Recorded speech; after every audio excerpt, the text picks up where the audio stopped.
Hey, it's been a couple years since our last update. I want to kickstart the channel again. I just got this huge surge of subscribers in the last month or two. So thank you to everyone that has subscribed. And if you're not subscribed, please click that little button below. It really does help the channel, helps us out. Last time I talked to Traci, she was 6 months out from her surgery, and I was, I think, 8 months out of my surgery. How long ago was your surgery? It was 3.5 years ago. Okay. I can't believe it's been almost 4 years going on. Mine was just 10 weeks before hers, so coming up on 4 years. So next question is, how much have you lost? How much have you kept off? So I have lost 115 pounds that I've kept off. My highest point was 300 pounds. I currently weigh 185 pounds. The last time we did this video, I was about 182, 183. So I've gained a few, but not bad. And full disclosure, after the last video, I lost another about 20 pounds, which I have gained back, but I've kind of stabilized here. My body kind of likes this weight. I'm still gonna try to lose that weight again, which I still feel like is going to be easier than before the surgery, even though, you know, you still have to work at it, but I still feel like I have some kind of sense of control that I didn't have before. And considering the past, I don't know, 4 or 5 years of Mark getting sick and having a young child and going back to school, and I got a full-time job last year, and it's a desk job, so I sit a lot, which is, my body doesn't like that. So considering all the stress we've been through, I'm actually really amazed that my body has kept off this much weight. I consider it a success. No, I think it's a great success. Yeah. So for me, my highest weight before the surgery, my highest weight ever was 440 pounds. I am currently 325 pounds. So I have kept off 115 pounds, same as her. And last time I made one of these videos, I think I had lost 200 pounds. So that means I've had a regain of, I don't do math, but I think it's about 85 pounds. Some may look at that as a failure. But before I even went into the surgery, I looked at the statistics, and the average weight loss surgery patient puts on about half the weight again. And so by that metric, I'm actually doing a little bit better than average.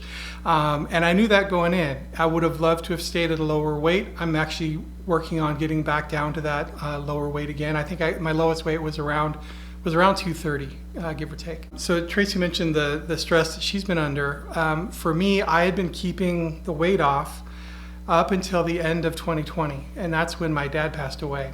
And I'm an emotional eater. I always have been, and it turns out I continue to be an emotional eater. And I basically ate my way back up to not only where I am now, but my highest weight post-surgery was 360 pounds, and I'm back down to 325, and I continue losing about a pound a week because therapy helped, honestly. I think it's been extra challenging for Mark because of his health issues. He's sedentary most of the time, so for him, he has to focus mostly on diet. Like, just doing this video is going to crash him out probably for the next couple days, and he'll be in bed.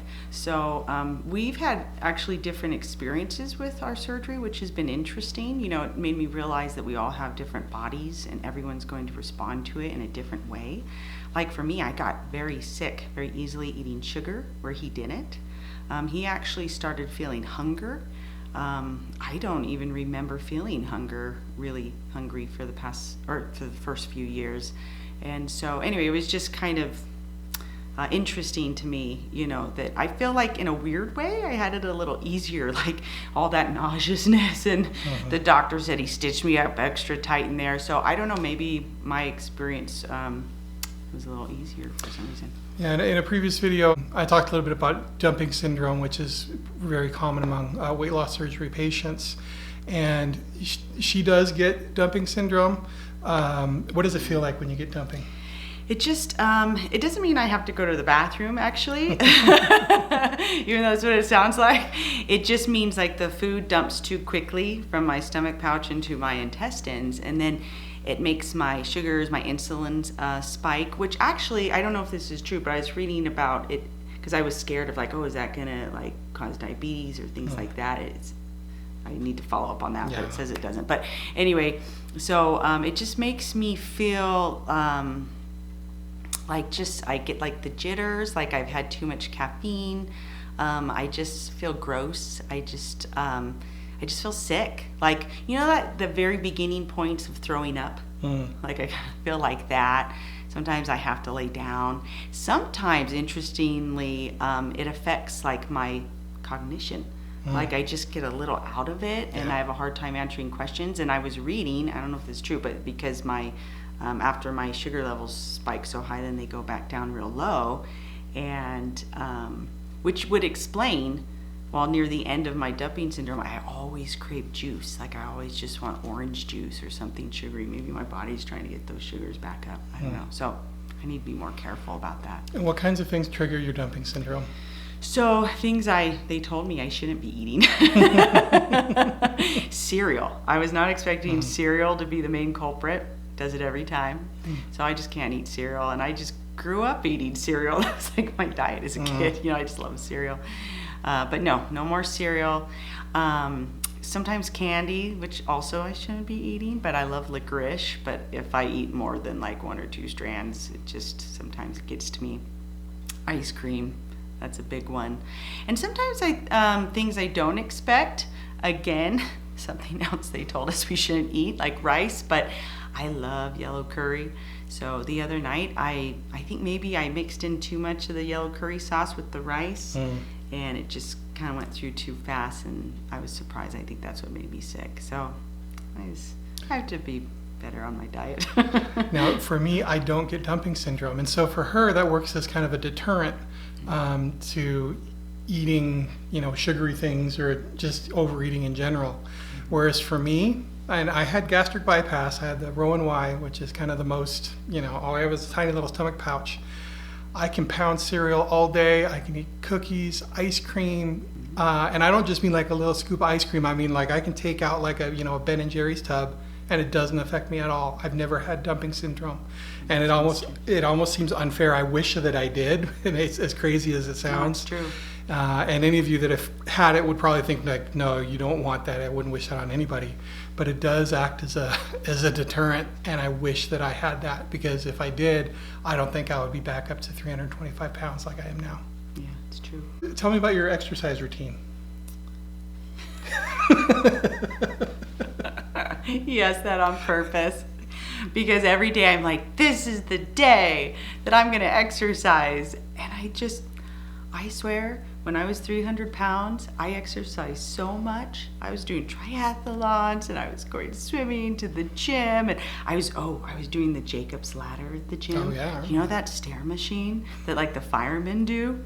I was like, just imagine a 300-pound woman just sweating, just like, ah! I was like the warrior on Jacob's ladder. And now that I've lost all the weight, sadly, I'm like, yeah, I don't feel like doing that. I have so many skinny friends that don't exercise. I'm like, this isn't fair. But actually, I should admit, I do want to exercise. I have desires because I recognize how important that is, especially with my body not absorbing as much nutrients.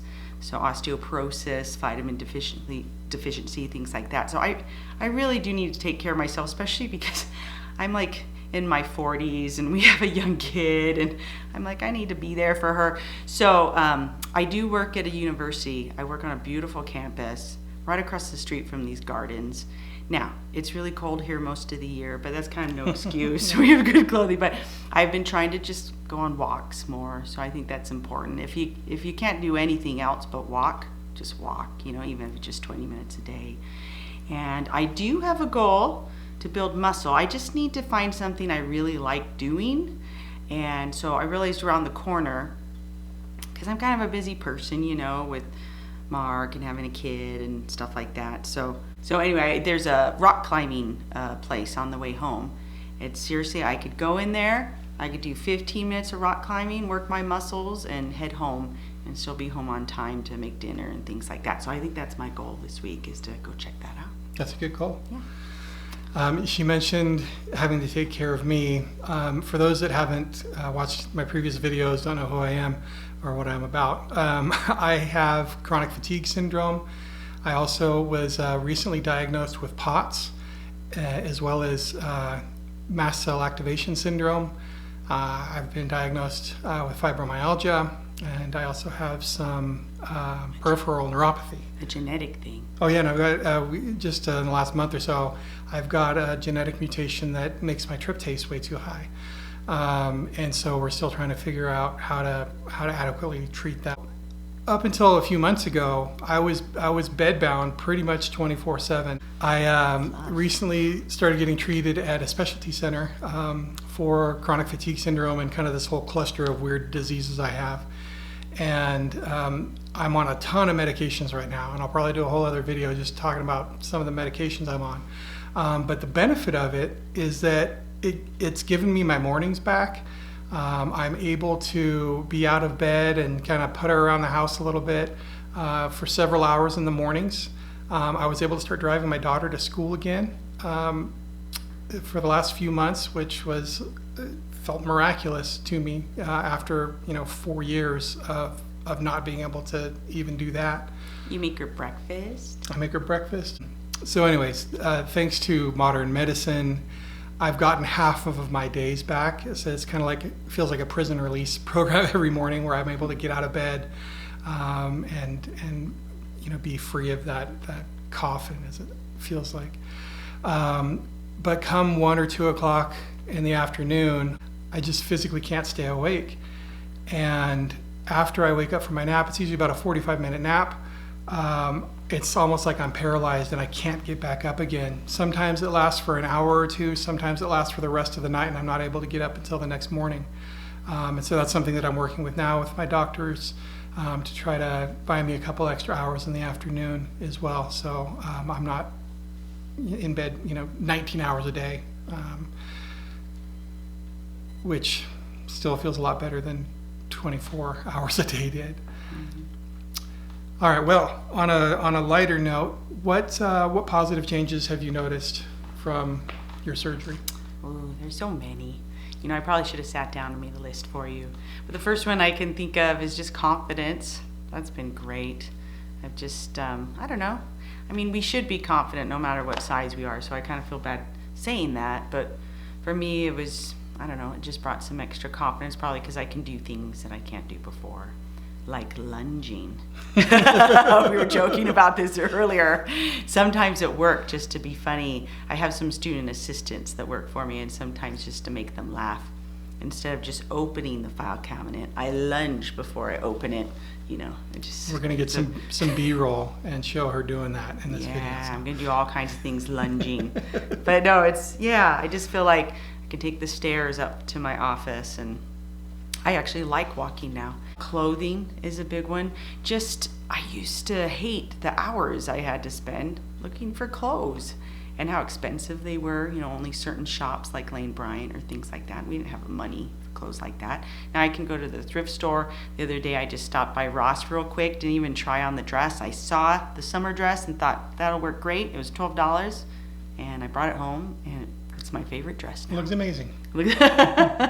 So yeah, just the saving time buying clothes or things like that. One of the positive changes I've noticed is I don't think about food the way I used to, or calories. I remember when I was overweight, it was just a daily struggle. Every day I'd wake up and think, I'm going to do it today, and I would try so hard. Overweight people try really hard. I don't think people realize how hard we try. I was on MyFitnessPal, I was doing Weight Watchers, everything I could, and it would just kind of consumed my day. And then of course I was hungry all the time, so I would just nonstop think about food. So there's still a sense of freedom with my mind anyway, not being consumed with losing weight or counting calories, things like that. I don't know if that makes sense, but it just kind of freed my brain. I don't know if I shared this in the first video, but I think it was like a month after my surgery, and I was sitting on a chair and I was bored and I was confused. I never get bored. I always can find something to do, read a book, go on a walk. I just so many things I want to do with my time. And I was like, why am I bored? And I realized that I hadn't been thinking about food. That a lot of my thoughts during the day were taken up by, like, I'm hungry, I want to eat this, okay, don't eat yet, or count your calories. It's just, but I wasn't thinking about any of that. One of the reasons why I stopped making videos regularly is because I did lose so much weight, and I wasn't thinking about weight all the time. And it almost gave me this freedom. It's like, okay, well, what's next? And I was able to not obsess about it so much. And so I slacked off on making the videos. I kind of wish I had kept making them because maybe it would have kept me more accountable. And that's why I want to restart the channel, is to give me that accountability. I should mention that even when I was at my lowest weight, it did not cure my chronic fatigue.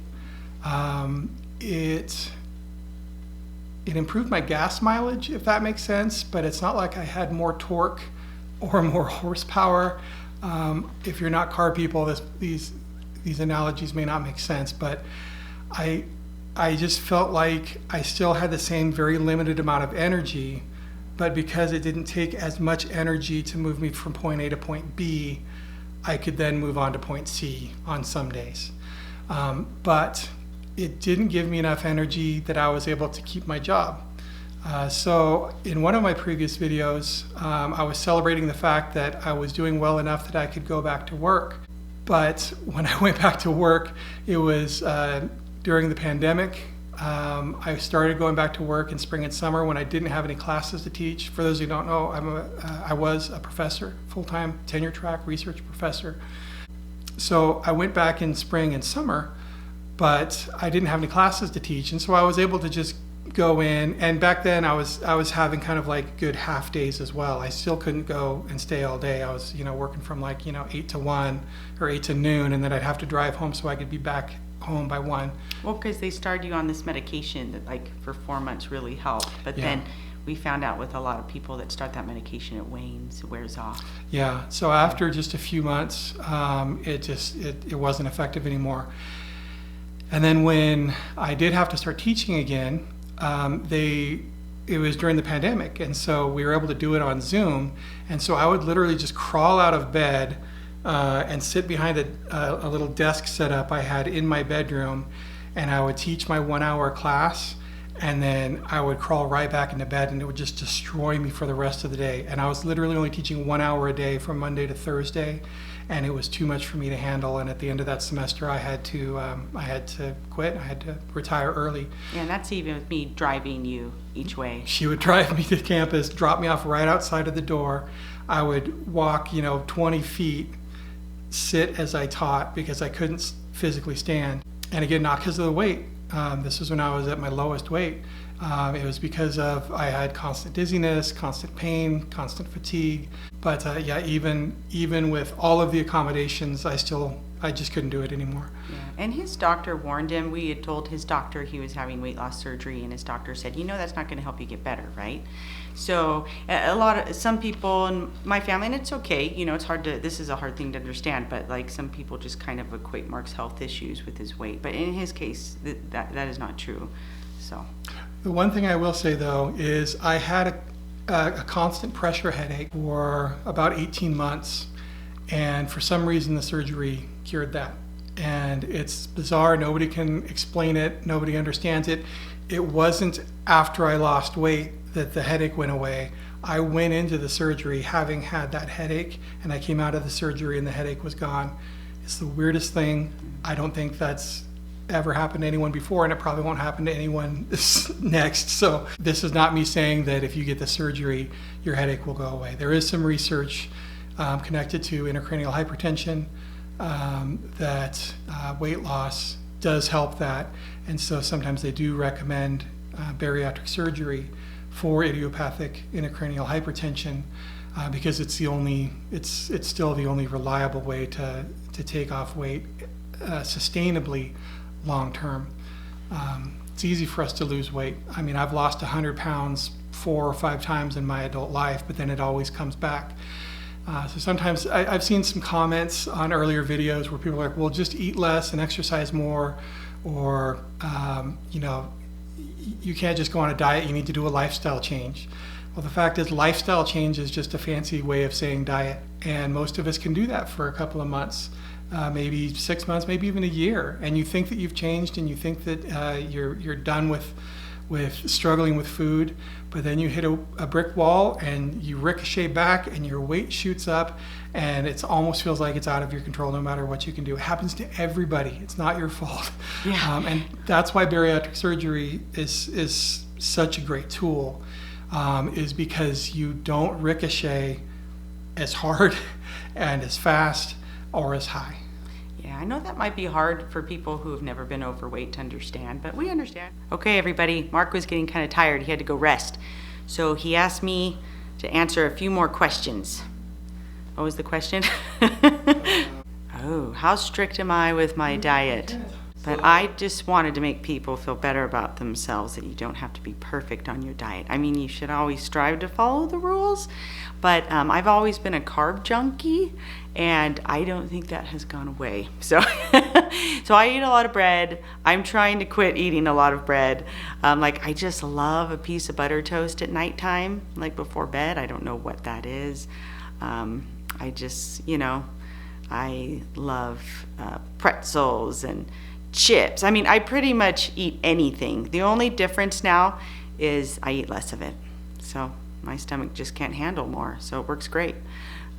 So in a weird way, I guess it's good as long as I need to focus on nutrients and making my body feel good and, longevity and things like that. Sometimes I'm low on iron. That's a problem I had before the surgery. So I've been trying to focus on eating a little healthier for that. Like, I make shakes at work, fruit shakes, and I'll add in spinach and acai seeds and hemp seeds, a little bit of cocoa powder and peanut butter if I want to make it chocolate. So I've been trying to eating steak.